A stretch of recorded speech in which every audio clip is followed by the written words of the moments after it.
Nairobi.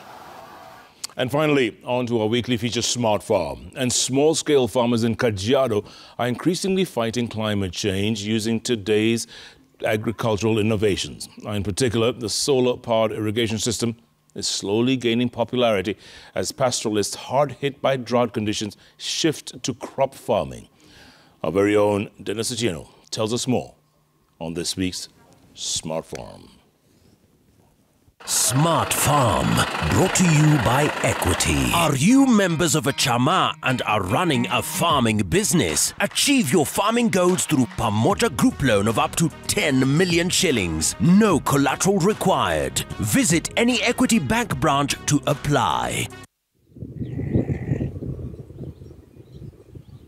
In places such as this, where rural electrification is widely lacking, farmers are tapping solar energy to literally power their farms. Globally, food production is under threat as a result of climate change. Kajiado, a semi-arid region in the country, has not been spared. But even as people suffer under severe droughts brought by such conditions, for others, the scorching sun is a blessing in disguise. It is the case at Ildamat area in Kajiado County, where a group of farmers are using this resource to produce food for their families and surplus for the market. Hii kikundi tulianza 3 years ago. Alafu kitu ilitusababisha ama ilitufanya tuje kwa pamoja. Unajua kama inavyojulikana Wamasai wanakuanga wafugaji. So we depend on cows, tunadependingi nao. Lakini kuna vile kiangazi imetusumbua, imemaliza ile mifugo, hatuna mbuzi, hatuna ng'ombe. The Yatu Eka farm stands out from the surrounding thorny shrubs. Here, they largely grow onions and other vegetables using this solar-powered system.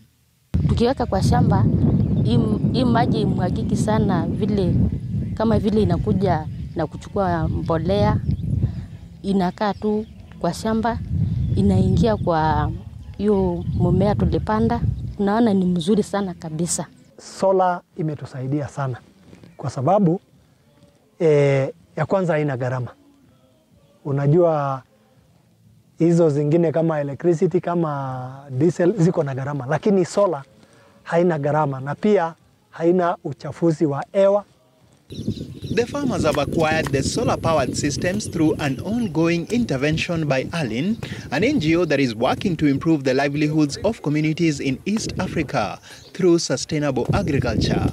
We are promoting solar first in terms to reduce emissions from the agriculture sector, particularly when it comes to people using the generators, so reducing emissions, but also ensuring that farmers are able to reduce the expenses.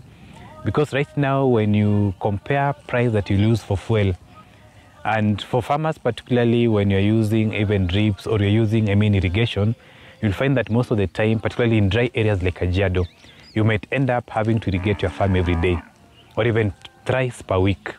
Now, when you compare the cost that you'll spend buying fuel for generators thrice per week, and these are smallholder farmers, you'll find that you'll be spending a lot. Sasa tunaweza panda hata hiyo kitu yenye sisi tunaona yani ni ngumu, lakini through hiyo solar tumepata maji through.